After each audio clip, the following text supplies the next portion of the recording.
Hello, everybody. Welcome. Hi, I'm Kelly Foster Lundquist. Hi. And Chris is one of my very best friends, and so that's why he asked me to do this tonight. But I direct the AFA and Creative Writing program just down the street at North Hennepin Community College in Brooklyn Park. Woot woot.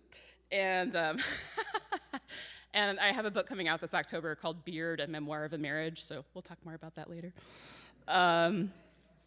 But Chris Stedman is basically like my little brother, sometimes like my uncle. It's like a weird hybrid of those two things. And I'm so honored to be here tonight to introduce him and Celisia. But first, I have a confession to make, and Chris did not know this until today, so buckle up. In 2020, Chris texted me to tell me about this idea he had for a podcast.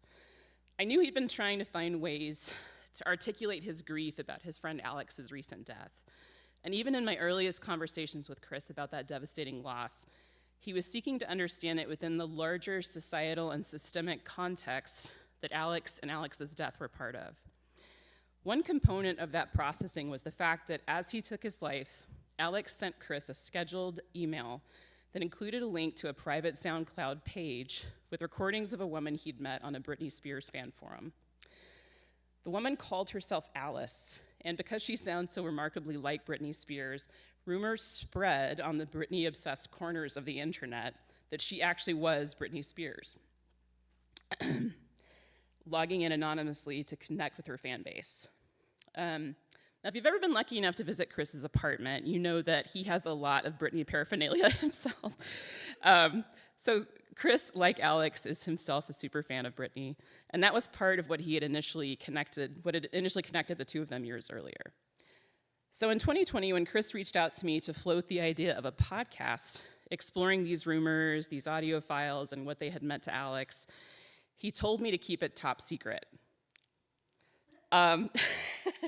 But I was so blown away by the possibilities for depth and nuance that such a podcast might contain, as well as just struck by how fascinating such a podcast could be purely from a storytelling perspective, that I believe I responded in all caps, "OMG, shut up, that's the most brilliant thing I've ever heard. You have to make that today so I can listen to it."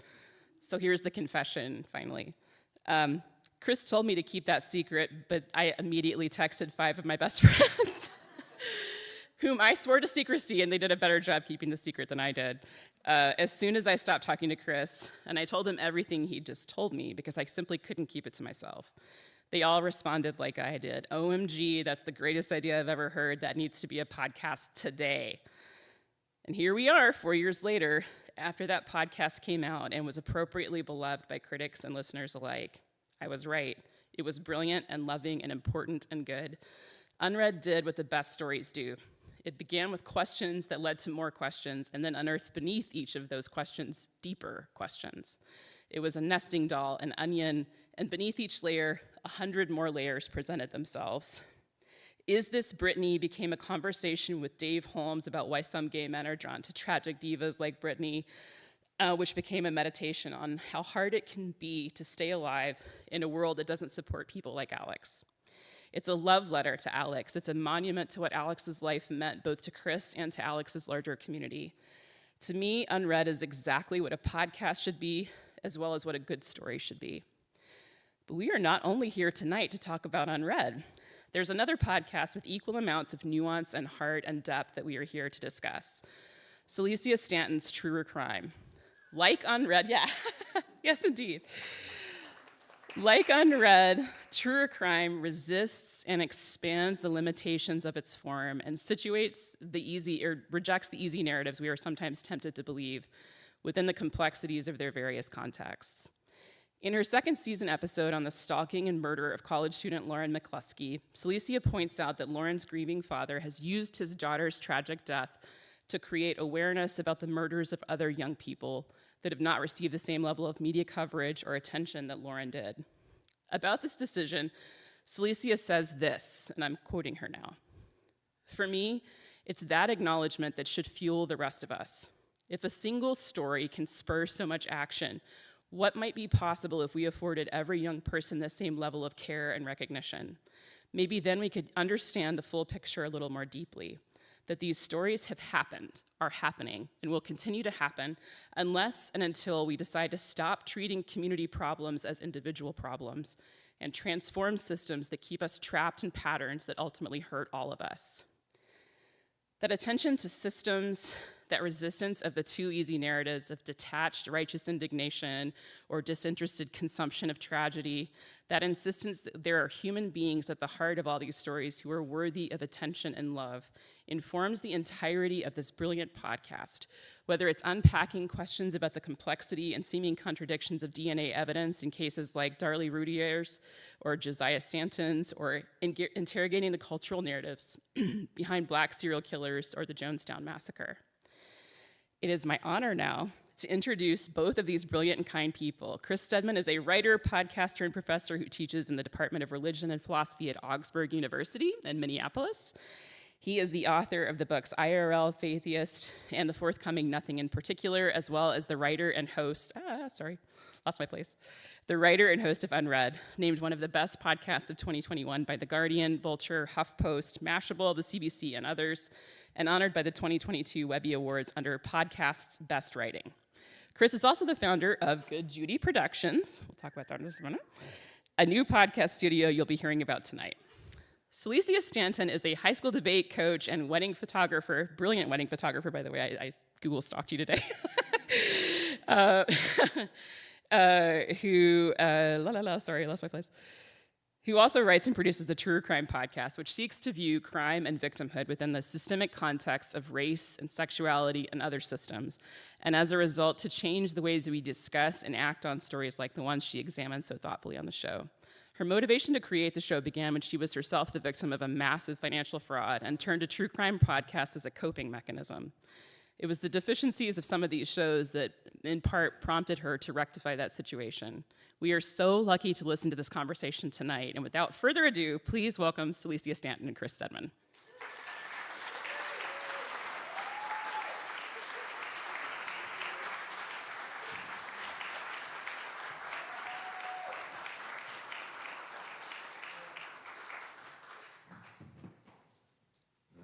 So much, Kelly.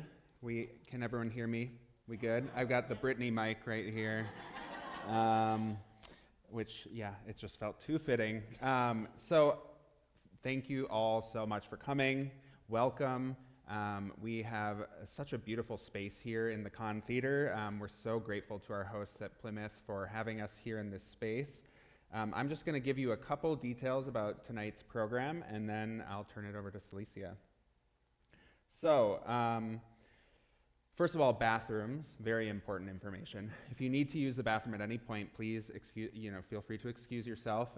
There are, fortunately, signs everywhere out there, but there are restrooms. If you go back out there and you go through the door past where you came in, then you go up a set of stairs and down the hall for quite a while that way. You'll find restrooms. If you need an accessible one, go out and then instead take a left and go through the fire doors, and you'll find them on your right.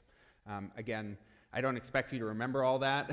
There are signs truly everywhere.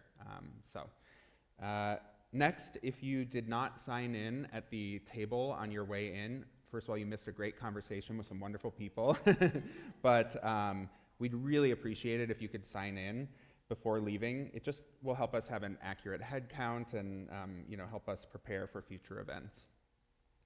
Additionally, hopefully you got a chance to kind of mill around in the lobby, but if not, there is an information table from Queermunity, which is an LGBTQIA community center and resource center, so make sure you go check out their table. And then we also are very fortunate to have Black Garnet Books in the house, doing a pop-up shop. Please shop Black Garnet. And we're also doing a book drive tonight for the Women's Prison Book Project. And there's a bucket where you can put books, but if you didn't happen to bring one and you want to be a part of that, you can purchase those from Black Garnet. And then, of course, there's the table at the front with information about Truer Crime and Good Judy. Finally, please stick around after the program. We have the space till 9, and there will be time to mingle, enjoy refreshments. We got a bunch of cupcakes donated from Sift Bakery and from Kowalski's. So please stick around for cupcakes and mingle, get to know people. All right, I think that's everything, unless I missed anything. No, I think that's all. Okay, cool. So, Celisia, would you like to get us started with an exclusive live reading from the new season of True or Crime? I would. Woo!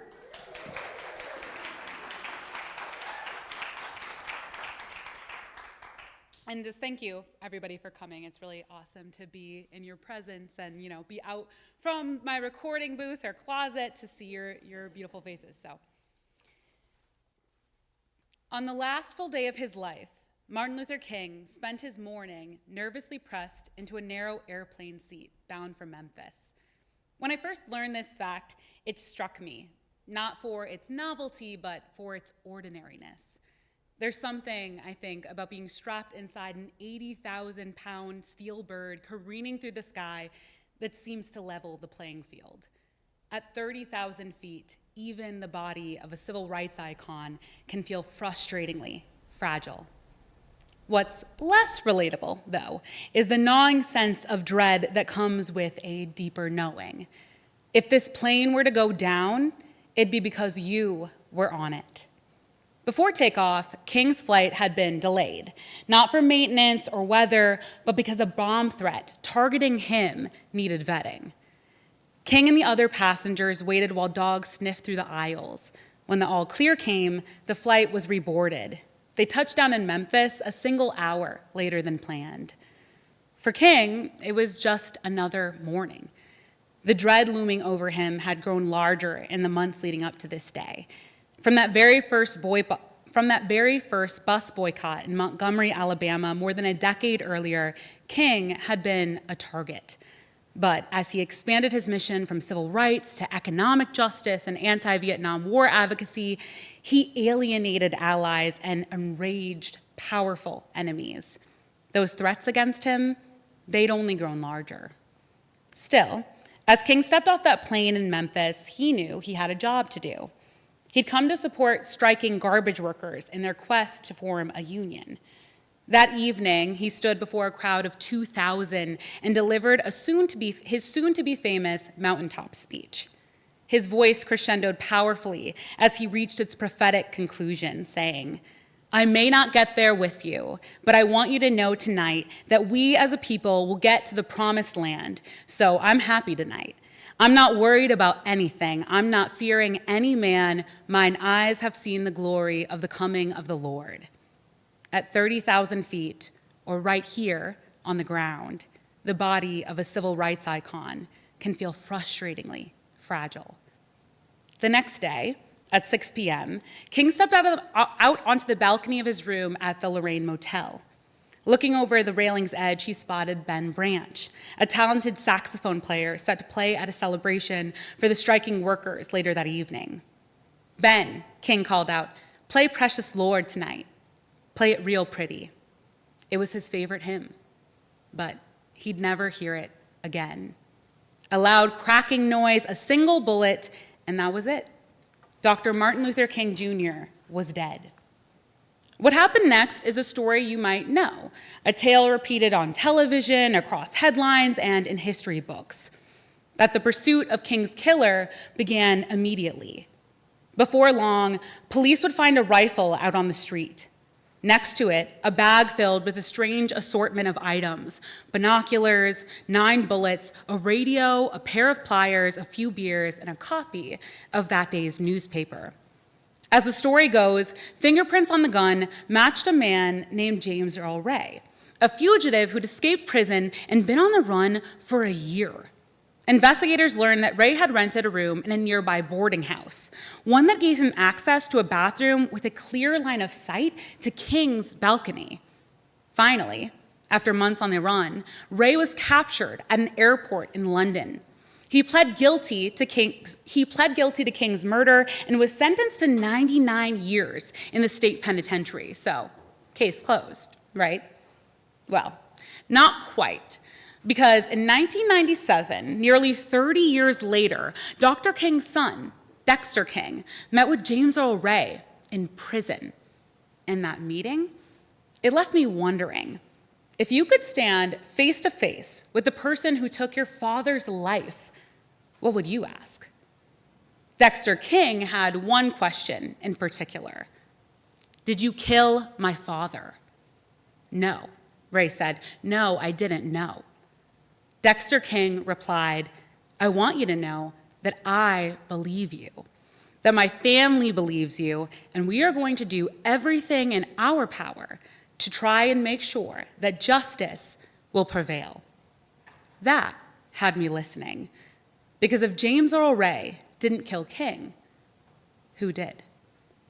And that's an answer that you can find by listening to episode 1 of the newest season of True Crime, which premiered this Monday. It's a story I'm really excited for you all to hear and that I'm excited to talk about tonight. So thank you. And but before we get into that, I'd love to invite Chris to do a reading from Unread.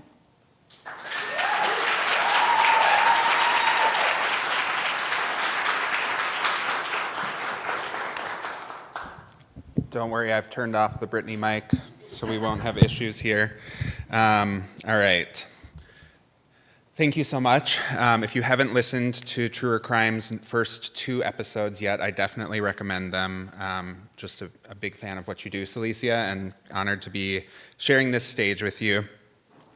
So I am going to share a reading from Unread. You've heard a little bit from Kelly about what Unread is about. This reading comes from the 4th episode.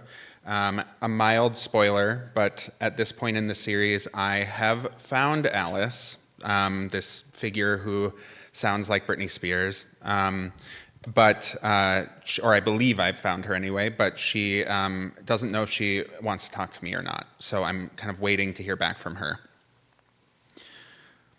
As I wait to hear back from Alice, I'm drowning in uncertainty.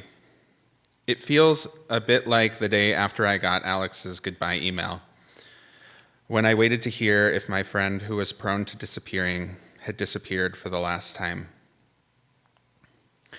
I had no clue what to do with myself the day after getting his email. After lying awake in bed most of the night, I got up early and just wandered Minneapolis with my dog, trudging without direction in a daze. Eventually, while wandering, my mind drifted to Alex's visit to Minnesota. How the one thing he wanted to do was ride those indoor coasters at the Mall of America. I'm sure most of you know them. I wanted to feel close to him, so I decided to go ride the ones that he loved. His favorite was the Rock Bottom Plunge. It's the SpongeBob ride, if you're familiar. The name is funny, but that's not why Alex loved it. It's probably the most intense ride that the mall has to offer. It begins with a steep climb, basically 90 degrees straight up, to a peak that is just below the theme park's glass ceiling. That peak is followed by a sheer drop, one so steep and fast it gives you the momentum you need to make it through the loop that follows. See, that's something you can't do when you're doing a podcast. I can't do the finger thing. All right. It was a weekday, and the mall was pretty empty. There was no line, and I basically had the coaster to myself. As the ride slowly climbed, I felt all my anxiety over the unknowns of Alex's death grow. But eventually, I reached the top. It was perfectly quiet, and then the drop. For just a moment, as we plummeted straight down toward the ground, I felt all of my uncertainties leave, like we were going fast enough to outrun them. As the coaster carried me around the loop, turning the world on its axis, I swore I could hear Alex's laugh, so infectious I couldn't help but join in. After the ride, I went to one of the food courts where I got confirmation that they had found his body. I stayed there for a while. My food got cold. Eventually, I walked back to the theme park in the mall's center, not to ride this time, just to watch the coaster loop again and again. Alex had 2 coaster tattoos, and I would later commemorate this moment by getting one of them while FaceTiming with his sister, and a friend got the other. In the months that followed, one of Alex's closest friends and his sister would both visit Minnesota and ride that same coaster with me. It became iconography for our grief, a totem to the joy that Alex brought into our lives, to how he could always make us laugh, even in the moments when everything felt upside down.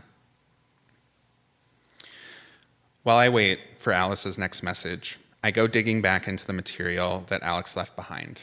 He left a lot, all organized for us. Alex not only ordered all of his documents, belongings, and digital files, he also just put together a bunch of stuff for us. Playlists of his favorite songs, a collection of YouTube videos that made him laugh, a Google folder, all of which he included in his goodbye emails. The Google folder has a lot of photos from his life, but there are also a ton of pictures of Brittany, obviously, memes, and screenshots of his online antics. But there are also a few images that feel really different from the rest. One is a news clipping of a story that was widely reported in the UK in 2013 about a man who took his life after his government assistance was drastically cut, despite his physical disabilities and mental illness. Because of this, the clipping said, he couldn't afford to eat or pay rent, and shortly before he was set to be evicted from his home, he ended up taking his life. While he was alive, Alex regularly tried to seek out care, often at our urging, but ultimately felt like he couldn't get the assistance he needed in the healthcare system as it exists right now. He also died with a great deal of debt. Leaving this news clipping among his photos and memes felt like a clear message about the way the world treats people who struggle, as Alex did, about how it sometimes isn't enough to have a support system of friends like Alex's. The other thing that stood out was an image of a quote from The Ascent of Humanity, a book by Charles Eisenstein. The quote reads, "We find in our culture a loneliness and hunger for authenticity that may well be unsurpassed in history. We try to build community, not realizing that mere intention is not enough when separation is built into the very social and physical infrastructure of our society. To the extent that this infrastructure is intact in our lives, we will never experience community." After Alex died, I couldn't stop thinking about Alice, but I also couldn't stop thinking about all of the challenges he faced and the ways that our culture failed him, about the infrastructures of harm and loss of community that so many of us experience today, about how there are so many barriers for people who struggle in the ways that Alex did. And while waiting to hear from Alice makes me feel uncertain, thinking about Alex's obstacles fills me with rage. Whether or not I can talk to Alice, I wanted to talk to someone who could help me understand how we might better support people in Alex's position. And at that point, the show transitions to a conversation that I had with someone from Trans Lifeline. And part of why I reached out to Trans Lifeline is because they have a no non-consensual intervention policy. So if you call Trans Lifeline, they will not call the police on you unless you consent to them doing so. And I wanted to get their perspective on how to support people in crisis. So that is where the show goes from there. And if that's of interest to you, I hope you'll check it out. Thank you.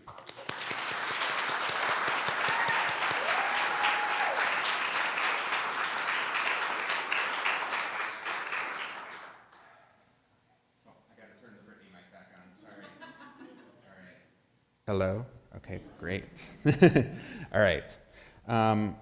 Celisia, thank you again so much for doing this event. And Yes. Congratulations on season 2 of Truer Crime. Thank you. Woo! Yeah.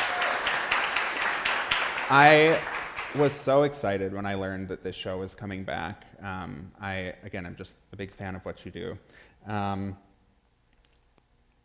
would love just to start this conversation if you could share just a little bit about why you got into podcasting. We heard just a little bit in Kelly's introduction, but I would love to hear a little more from you about how you got started. Yeah, for me, I've always been like a really big podcast fan, and the idea of having a podcast always seemed cool, but I didn't know what that would be or what that would look like.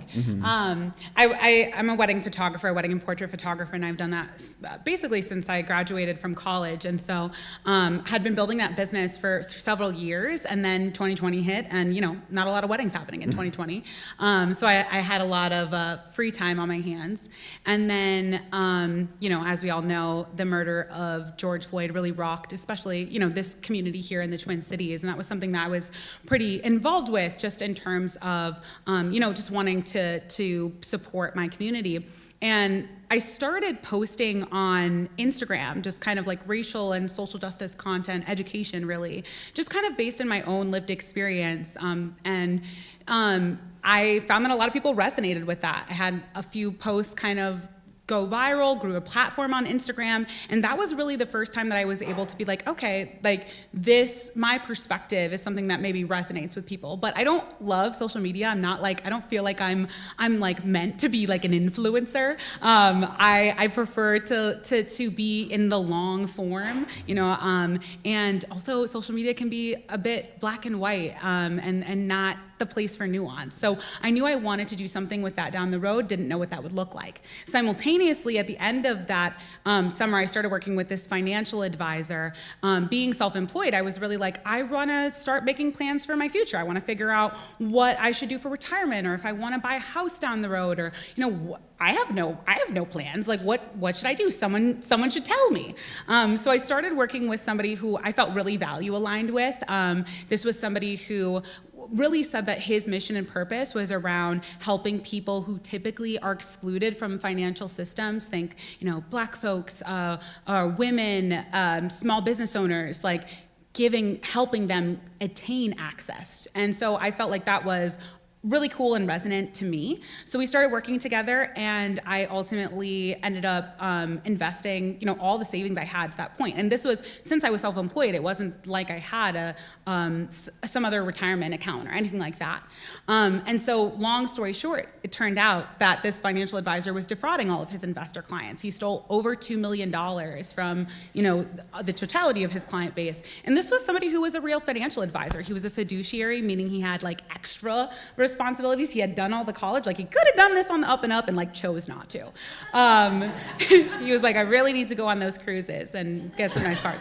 And so for me, obviously, that was a really unsettling experience. And in the aftermath of that, now it's December of 2020 in Minnesota, I did what I knew how to do to cope with that, which is like, I'm gonna do cat puzzles from the time I wake up to the time I go to sleep. And I'm gonna listen to true crime podcasts. I don't know, like that, for some reason, I was just binging true crime podcasts. And I was just complaining to my now husband, like I would just constantly be pausing the show and just sort of complaining about things that I felt like were missing from these narratives. I felt like, they never talked about race or gender or sexuality or the root causes of crime, or like why, how do we actually prevent these things from happening in the future? And I basically had complained enough that Andrew was kind of like, well, why don't you start your own? And I was like, that's a good idea. I should start my own. And so that's how True Crime came to be. It was really like, in some ways, this financial fraud experience was catalyzing, but it certainly wasn't like the total reason, right? Everything I had experienced as a person up to that point was all the threads that kind of built into it. I'm somebody who did debate in high school and coached debate for like 15 years. I like to think critically about things, being a Black woman, living in the Midwest, having gay parents, caring about these issues. This was my whole perspective. And now kind of having to navigate the criminal justice system as a financial fraud victim added a new lens. And so I just felt like that was a perspective that was needed and different in the true crime space. Yeah, I love what you bring to the true crime space as someone who enjoys true crime stories. I often find myself like watching something or listening to something and thinking like, this part makes me uncomfortable, how they handled this. And I appreciate that I don't feel that way when I listen to the stories that you tell. Thank you. Yeah. Yeah, for me, it really is just trying to, deal with that feeling. Mm-hmm. But I'm curious to know from you, could you share a little bit about how you got into podcasting and what led to Unread? I know we've heard a little bit about that. Yeah. Yeah, I mean, like you, I just love as a consumer of podcasts, like I love podcasts. I love audio. I mean, I've always loved audio. Growing up, I used to make my own little radio shows. I would record a song off the radio with a tape player, and then I'd, come in as the DJ, and then I'd record another song, and I'd make my own little, mixtapes that way, I guess. And audio has just been this through line throughout my life. I mean, I hosted a radio show on my college radio station at Augsburg. Anyone went to Augsburg? Yes. KOG, I believe it's still going strong, yep. And when I lived in Chicago, I was doing community driven radio with Vocalo.org, which just stopped operating, which is extremely sad to me. I co-hosted a monthly show on an independent radio station in New Haven when I lived in New Haven, Connecticut, and I've just always loved audio. I feel like audio allows you to do things that you just can't do in any other medium. It's just such an intimate medium in a way that I think, really nothing else is. And, I'm a writer. As you heard, I've written some books, and that's kind of where I'm most comfortable is on the written word. But I write first and foremost to try and make sense of the world around me. That's how I just try to process and order my thoughts. If I have something that I just can't make sense of, writing kind of helps me put it on the page, put it down, and then I can look at it and be like, is this how I feel? Is this not how I feel? And so that's just how I process things. And a lot of the time that's just for me, and I don't share that writing. But sometimes I am writing something and I start to feel like maybe, there might be some value in sharing this. And usually that comes from elsewhere, kind of like what you were describing with your experience on Instagram. Unread, really, the reason I started to decide I wanted to potentially share that story was after Alex died, I created a GoFundMe, as we do in the United States, to help try to cover some of the costs associated with his death because his family wasn't in a position to do so. And when I shared that GoFundMe with my, online folks, I just basically very matter-of-factly said how he died, that he had died by suicide. And all of these people reached out to me privately to just say thank you for naming how he died. I've lost someone to suicide, and there was all this silence and shame around it. And I've experienced that as well. I've lost others to suicide where the response was kind of like a cone of silence, like we're not going to talk about what happened. And I am a person who uses narratives. I don't just write to make sense of the world, I also read. When I was a queer adolescent, it was reading other queer stories that helped me begin to imagine a place for myself in the world. And I was looking for narratives around suicide loss after Alex died and just really struggling to find them. And so I was hearing from other people that this was something they were looking for and needing, was more conversation around suicide loss. And then it was also something I was looking for. And so I started to feel like maybe I would want to share this story. But when I was writing about it, I was just truly struggling to, and this is just, my shortcomings as a writer, maybe, but I just couldn't do justice to how mind-blowing these audio files were of this person who sounded like Britney Spears. I was trying to describe it, and then I just kept finding myself being like, I can't describe it. Someone needs to actually hear these files in order to understand why it had the effect on me that it had. And so I started to think, maybe this could be an audio project. But it was a new space for me, and I was very fortunate to be able to work with a great team that helped me put it together, and I learned so much. And I guess the last thing I want to say just about kind of my entry into podcasting is one of the things that I really enjoyed about making a podcast, besides, again, you can just do things in the medium that you can't do in the written word, but beyond that, I just learned being on the creator side how much more accessible podcasts are than some other forms of media. As a writer, when I'm asking someone to buy my book, I'm not only asking for their money, I'm also asking for their time and attention. And these are things that are really increasingly hard to ask of folks these days. We have so many things vying for our attention. And libraries are a wonderful resource. I encourage folks to use them, but even for some folks, maybe they can't get to a library, or the book's checked out, or maybe they just can't sit down and give their total attention to a book. And one thing about podcasts is they're free. They're not free to make, which we can talk about, but they are free to listen to. They are also something that you can listen to while you're doing other things that maybe you have to do. Like, you only have so much time in a day. You need to fold your laundry. You need to wash your dishes. You can listen to a podcast while you're doing those things. And that accessibility of the medium, beyond just the things that audio can do, I found to be extremely captivating as a creator. Like, the reason I write is I hope the writing will be useful in some way.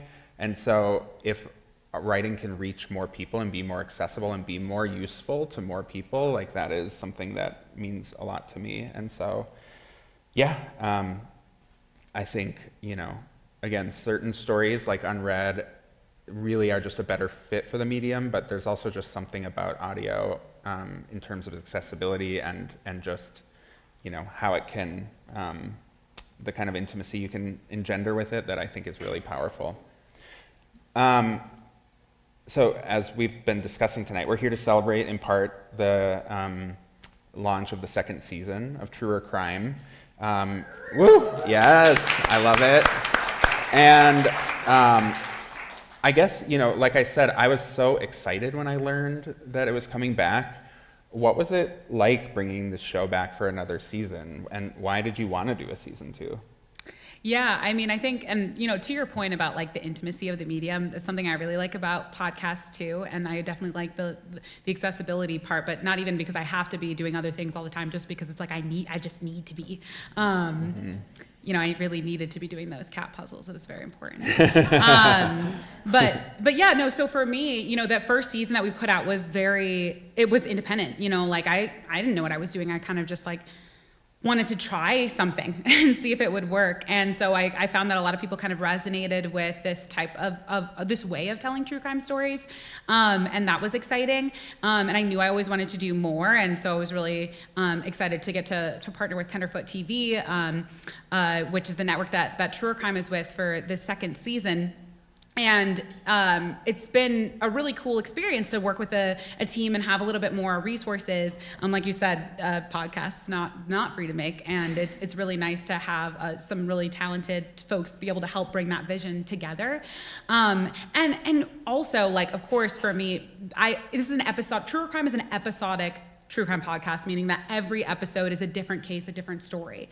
It's standalone. And I really wanted to do episodic true crime specifically because I felt like that was an area where like my perspective would be most interesting. That was where my passion was, I guess. There's lots of longer form, like investigative true crime, which is like one case covered over a series of episodes, but that's kind of inherently a little bit more nuanced, right? I wanted to kind of engage with these individual cases and stories and see, like, could we do that in a nuanced way in one episode? And so that's the biggest thing I'm excited about with this second season, is the chance and the opportunity to cover more stories. From the very beginning, it was really important to me. I didn't want this to be, like, I've told you all kind of some of the backstory, but I didn't want this to be the social justice true crime podcast or the history true crime podcast or that true crime podcast with that black host, since there's not that many of them. I wanted to be a true crime podcast. Like, I wanted to be in the genre. I wanted to be the genre. I wanted to shift the genre. And so that's what's exciting, to put out this second season and get to tell more of these stories and really just get to cover a variety of different types of cases.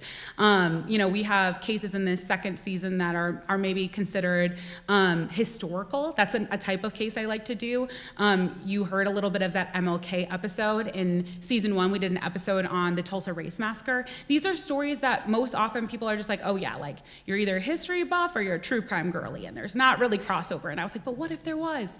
And it's like, what if we gave MLK the true crime treatment, right? What if we told the story in that captivating, compelling way? True crime is entertainment. I don't think that that's like a dirty word or the bad thing to say. It is, right? We get entertainment value out of it.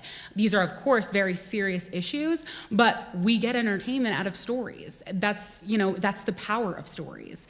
And so for me, it was like, maybe we could do these stories that have this historical significance, but tell them in a way that could capture a new audience. And then, I like to do infamous cases too. In this coming season, we'll be doing a 2-part episode on the Manson family murders, which is a case a lot of people are familiar with. Probably what a lot of people don't know, though, is like, Charles Manson was trying to incite a race war. That was literally his idea. He actually tried to pin a lot of these killings on the Black Panthers. In season 1 of the podcast, we did an episode on Jonestown, another case that's super infamous, right? You've probably heard the line like, don't drink the Kool-Aid, right? But most people don't know that People's Temple, which is the sort of the group, the cult that was associated with Jim Jones, most of the people who died at Jonestown were Black folks and primarily Black women, that it was really a social justice organization, that a lot of the people who were involved with that organization felt like they were doing work for, racial and class equity. And so, that's like, I think, telling these infamous cases that get a lot of coverage in the true crime world, but doing it with that new perspective, I think, is exciting. And then, of course, I'm covering just kind of typical true crime stories, but just through my lens, right, which is inherently going to be unique because we're all different people and see things differently. So I'm really excited for people to kind of hear that vast array of stories and just, hopefully to kind of shift how they're consuming their other shift how they're thinking about the other media that they're consuming, and particularly the other true crime they're consuming. It definitely has that effect because I went from listening to new episodes of True Crime back to a true crime podcast I was listening to that is, like you said, a season-long narrative, and I just kept hearing like your voice in my head and being like, here's how I think Celisia would have done it. So Good. I like that I'm living in your head. You are rent-free, yes. Yes, but and we talked a bit about Unread, and I think that was such a wonderful project, and I'm really excited to see the work that you're going to be doing next. And part of what we're here to celebrate is, the unveiling or the launch of your podcasting company, Good Judy Productions. And so I'm just curious if you could share a little bit about kind of why you decided to start Good Judy. Yeah. So I guess what I would say is podcasting, like a lot of mediums right now, is facing some serious challenges. Like the model of podcasting, because they are free to consume, is ad-driven, first and foremost. Ads are how podcasts make money. And under this current ad-driven model, only certain kinds of podcasts really make financial sense. And they mostly are podcasts that are kind of always on, is the term that a lot of the industry folks use. So these are the podcasts that are, most of the time they're going to be the conversation style. It's like two people sitting down and having a conversation regularly, or one host who's interviewing different guests who come in. These are podcasts that, as the term always on suggests, they're kind of ongoing. They are, quicker and easier and cheaper to make. They don't require research. They don't require involved sound design, all of the things that go into a more of a narrative style series. And so, because ads drive money in podcasting, those are the kinds of series that, are, again, that you can, if you have episodes that you can churn out more content, then you can run more ads. And so for these limited, especially these limited series narrative podcasts, they're just really hard to make financial sense for folks. And so, I am a believer in the power of stories. That's why we're here tonight. And I, really believe in these, especially these kind of limited narrative series. Those are the types of shows that I'm most drawn to. I think you can do something in this sort of self-contained limited narrative series that I think is, can be really special and interesting when it's done well. But again, it's just hard to make it work financially. And so I've got this new series I want to make. I'm being a little cagey about what it's about. I'm trying to keep it kind of secret for the moment. But I was able to secure distribution for it, which is a huge step, and I'm really grateful for that. But it's just hard, again, to get these narrative podcasts funded. And so what I decided to do with this series is I figured, maybe I would just try and fund it myself, rather than having to be dependent on the ad-driven model or be dependent on getting someone else to fund it who is going to want it to function a certain way, be a certain way, be longer than, which I'm sure many of you have listened to these podcasts where they really stretch out the narrative to a point where there have been several podcasts where it's like 5 episodes in, I'm like, I can't listen anymore. Like they've been teasing this reveal for 3 episodes now. And so I don't want to do that. And I think that, stories are at their best when you give them exactly the amount of space that they need. And I think that these narrative series, they really matter. And so, I just decided that I would try to, turn to my community. I am involved in an organization that, if you're not familiar with it, I definitely encourage you to check it out. It's called P-Fund Foundation. It was founded in, yes, let's give it up for P-Fund. It was founded here in the Twin Cities in the 1980s by a group of folks during the AIDS crisis who basically said, we're going to pool our money together and redistribute it to folks who need it most right now. And the organization still functions under that model to this day, except now instead of a couple $1,000s, they're raising hundreds of thousands of dollars every year and redistributing it to queer folks. And they do amazing work. Definitely encourage you to check them out if you're not familiar. So I have been involved with that organization. Actually, I got a scholarship from them for college way back in the day, which was extremely helpful as someone funding their own education. But now I'm on their board, and I have been, these last few years, I've been extremely dedicated to trying to raise as much money as I can for trans folks here in the Midwest for so many reasons. But one of them is that Minnesota is a trans refuge state, and we have trans folks coming to Minnesota seeking safety and resources and community. And I just have felt like this need to step up and say, okay, folks are coming here to Minnesota, they need support and resources, we need to, support them. And anyway, I was talking with a friend about wanting to make this new series, and they just basically said to me, like, your community is a community that really, like, my community as in the folks who I engage with online, who read my work, who follow me, is a community that wants to support stuff like this. And they kind of pointed to the amazing generosity that my community has shown for these fundraising efforts I've been doing these last few years. And they said, you should just ask your community to support what you're doing. And so I decided I would try it, and we've been, over the last month, we just kind of have rolled out Good Judy Productions, and sure enough, the community has stepped up, and I'm so grateful. And, again, I believe that stories matter. They keep people alive. I mean, they kept me alive as an adolescent. One of my biggest goals when making Unread was that I hoped it would help keep folks alive. I teach religion. I'm a non-religious person who teaches religion, which is a whole other story that we can save for another day. But one of my favorite figures is this Lutheran theologian named Dietrich Bonhoeffer. I'm sorry, I'm going to step into my religion bag for just a second here. But he's someone who, I think has much to teach us in this present moment period. He was living in Germany at the time of the rise of the Nazis, and he believed ultimately that Christians shouldn't wait for God to intervene in the face of injustice and suffering, but should act instead. And so he took that so seriously that he participated in a plot to try and assassinate Hitler. Unfortunately, it was unsuccessful, but he was thrown in prison as a result and ultimately died. And so he's someone who I really admire. He has a lot to teach us about resistance.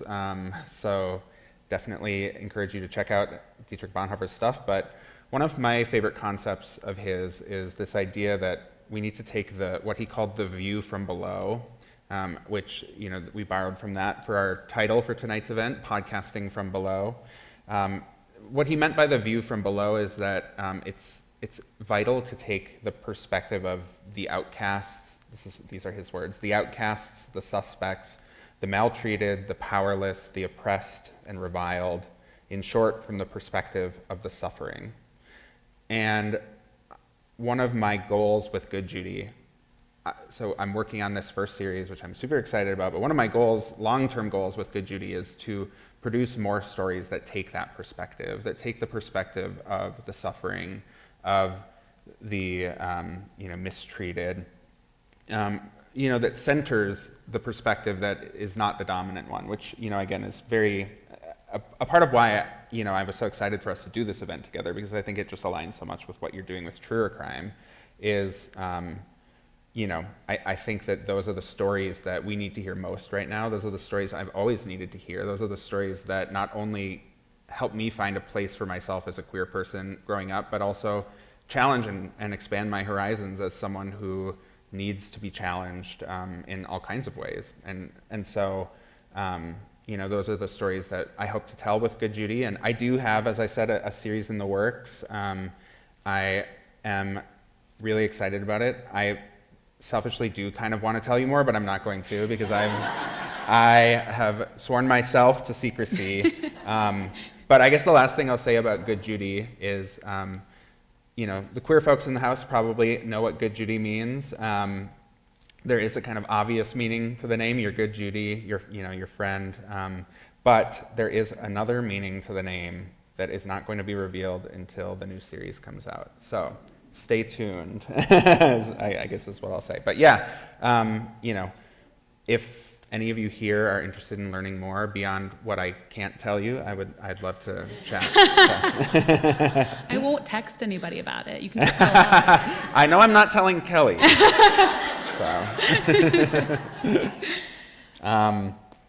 So, building on this concept of telling stories from below,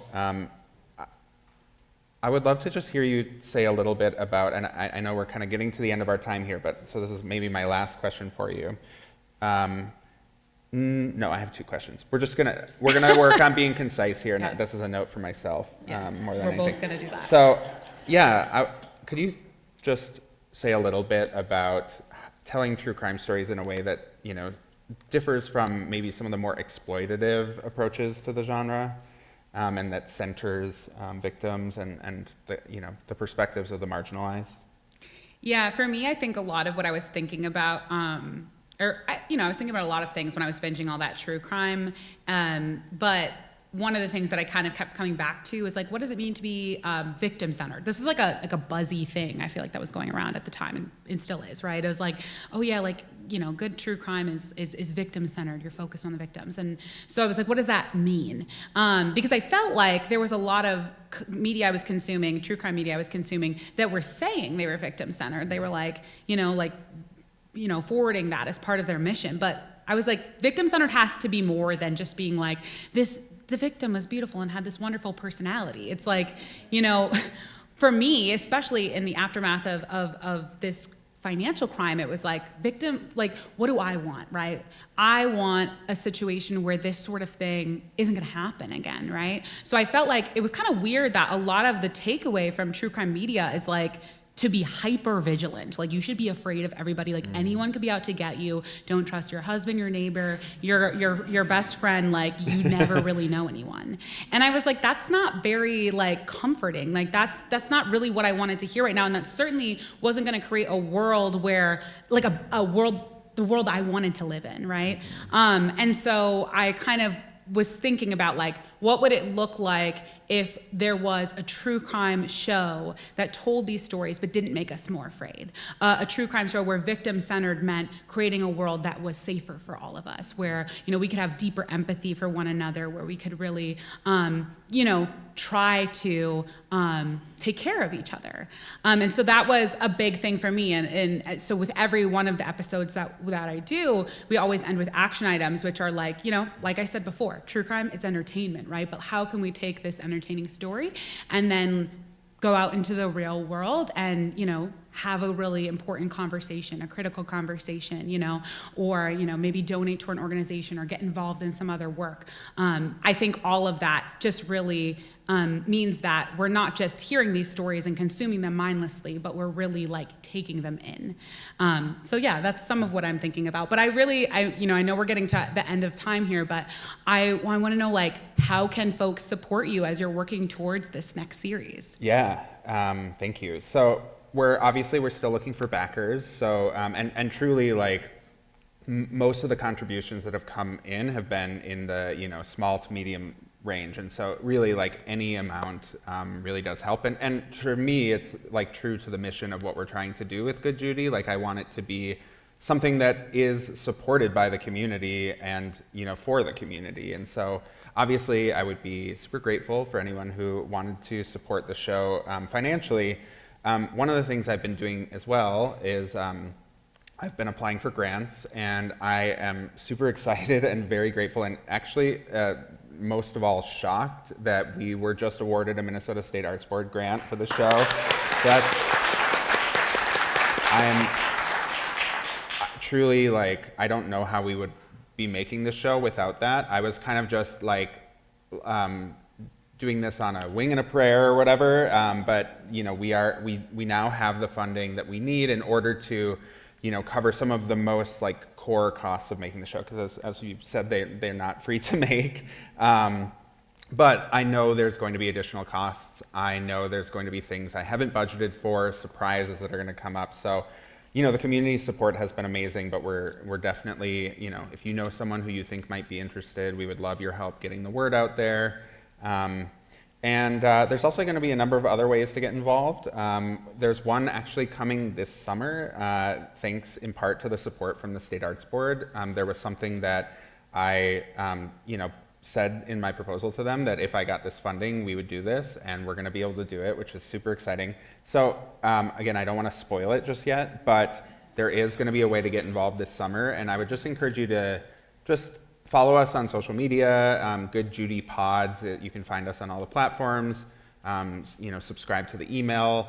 Those are going to be, like, we'll make sure to get the word out. But starting this summer, we are already going to be able to, do a couple things that folks are going to be able to get involved in, which I'm really excited about. How can people support season 2 of Truer Crime? Yeah. So, I think we've all been the victim of, like, really liking a TV show on Netflix or wherever, and then we watch the first season, we're like, can't wait for the next season, and then they're like, it's done. That's it. That's all you got was the one season. And that's the case with podcasting, right? It's like, if people aren't listening and consuming and talking about it, we can't make more. We legit can't make more. So the biggest way to support is listening and sharing it, leaving us reviews, ratings. You can rate and review. Well, you can rate and review on Apple Podcasts. You can rate on Spotify. And that helps so much. Like, we don't know exactly what's going on with those podcasting algorithms, but we know that helps. And it gets it in front of more eyes, right? If we can get ranking on the charts, if we can get noticed by an Apple executive or Spotify executive and get put on the browse page, like, that's really, really helpful. So I just, you can follow us, Truer Crime, at Truer Crime Pod on Instagram and TikTok. Actually on Instagram and X, and then you can follow me at Celisia Stanton on Instagram and TikTok, as long as that's around.